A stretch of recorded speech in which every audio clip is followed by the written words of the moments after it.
What is going on, guys? Welcome back to the channel. Critical Overload here. We're going to be talking about a few different horror topics in this video here today. We'll be talking about Scream 7. We'll be talking about I Know What You Did Last Summer, Buffy the Vampire Slayer, and Halloween. Now, starting off here with Scream 7, Jasmine Brown spoke with Deadline about her return to Scream 7 a few days ago at this point.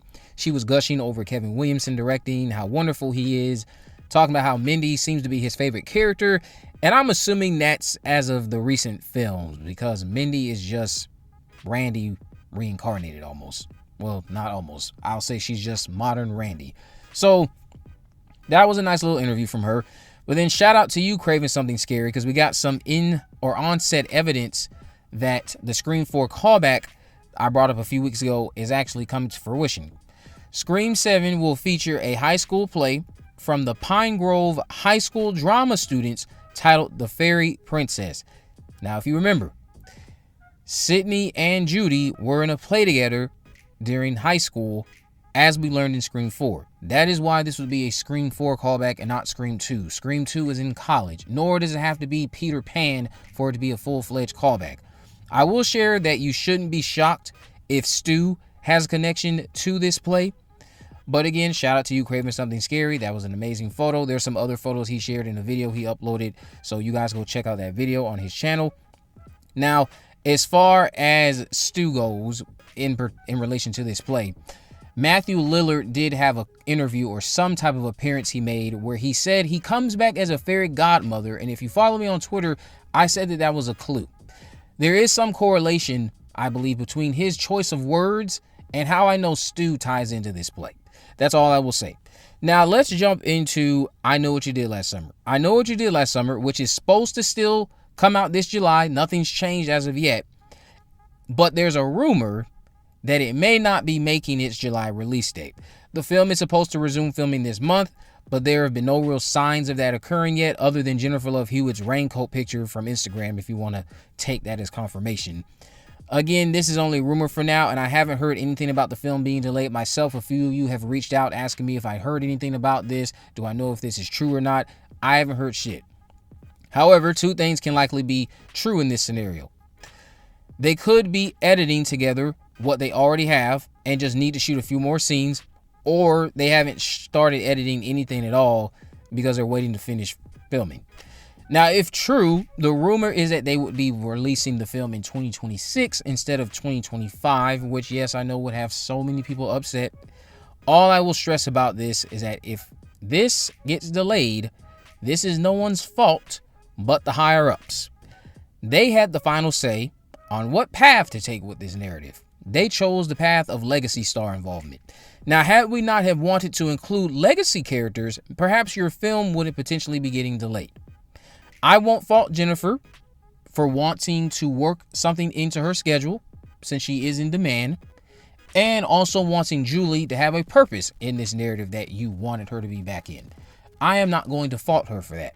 She would not have to worry about such things if you did not try to lean on legacy characters to revive the IP. An IP, again, that has been dead, essentially, for over 20 years. And I will again stress, most of the general public would not have been searching for Ray and Julie to appear. They just would not have been. There are a section of us within a bubble using a bubble mentality, convincing ourselves that because we're interested in them, everyone else would have given a damn if they hadn't appeared. They wouldn't have. There is an entire generation that has never been exposed to I Know What You Did Last Summer in the way they're about to be when this releases in theaters. So this is no one's fault but Sony, if this is true. Until further notice, though, it is still coming out this July. Now, let's talk about Buffy the Vampire Slayer, the revival series. So Sarah Michelle Gellar had some more comments. She shared this with people when it pertains to this revival. She said, I wish there was a better word than overwhelming. So I guess she's feeling overwhelmed about it. It's heartwarming and exciting and also incredibly nerve-wracking at the same time. It's nerve-wracking because you have to do it right. And I think we have this team in place that is legendary, from Chloe Zhao to the Zucks to Gail Berman. And I think people are going to be pretty impressed.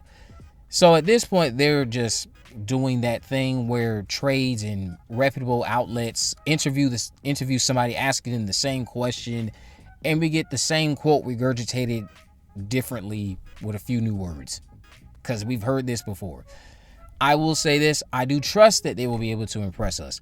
You just have to write it competently, give us characters we can sink our teeth in. I would love for them to stick to the iconic makeup designs of those vampires from the original show and from Angel, because they brought the same designs over into the mix with Angel. I would love to see that. Maybe a few tweaks for the modern audience. I get that. I get that it probably is going to happen, but still being mostly recognizable from that 90s show. That makeup, I feel like, is very iconic, should not be adjusted at all. And the whole thing with Joss Whedon's absence, I get there's a large section of people who are concerned about that. I think the biggest thing here to do is to not try to imitate him too much. You need to be your own thing within the Buffyverse. That is what will help stand out to an audience that has not yet experienced Buffy on that grand of a scale, because there's still so many people out there who are always rediscovering or discovering the show, have not seen it in a while. And if you can, again, put together a competent narrative with quality writing, strong performances, and a convincing new Slayer, then I think you would be on the right track to giving us a proper Buffy revival that lives up to people's expectations, even if you weren't even expecting it. Also, what do you guys think about Daphne Keene being a new Slayer? Let me know about that down in the comment section below. Also, this pilot that's nearing order at Hulu, which I'm pretty certain they've already actually ordered it, and that was just them testing the waters a few weeks ago. But the pilot is supposed to be shooting in LA. This is coming to us from the Ankler, so that likely to me means they have a Slayer that's already been cast. That's supposed to be the new Buffy, and they are going to announce this person sooner rather than later. We know that they're assembling a writer's room. They're going to, I would predict, shoot this pilot in the spring. Hulu will watch it. Hulu will then say, okay, let's do a complete series order. They have a lot of confidence from what we've heard about the reports that have come out. But yeah, the Ankler put out this scoop a few days ago that the pilot is supposed to be shooting in LA, which is similar to what the original show did, if I'm not mistaken. Last thing we're going to talk about here is going to be Halloween. So this was a rumor that Cinestealth, who has gotten things right in the past, but they put out a rumor earlier this month that Jamie Lee Curtis has had conversations about reprising Laurie Strode yet again. I'm going to possibly do another in-depth video dedicated to this tomorrow or Wednesday. But right now, all I'm thinking about, because this tweet just came back on my feed, and I'm thinking to myself, why didn't I talk about this before? But now that it's back up in my mind, the real question is, why? Why are we going back to Laurie Strode, if true? Why are there conversations being had with Jamie Lee Curtis to come back as Laurie Strode? Are we going to a different timeline? I mean, sure, that'll be a bit digestible, but the thing still is, we just got done with Laurie. We just got done with her. Can we have a break? Can Michael chase after somebody else? The whole Michael versus Laurie thing, I think people are tired of it. Yes, you will always have a bigger general public who will just eat it up because they're not necessarily studying it like we all are in this bubble. So maybe they will show up no matter what. They're not making these for anything overly expensive. But I just think Michael versus Laurie, that's kind of run its course. But what do you guys think about this? Do you think that's lazy if they do bring her back? Let me know why or why not down in the comment section below. If you haven't already, of course, make sure you subscribe, turn on post notifications so you never miss a video. In the description, I have links to all my social media accounts. I'm on Facebook, Twitter, and Instagram. You can message me there, of course. Let me know if there are any movies, news, or reviews you would like me to cover in the future. And with all that in mind, guys, I will see you in the next video.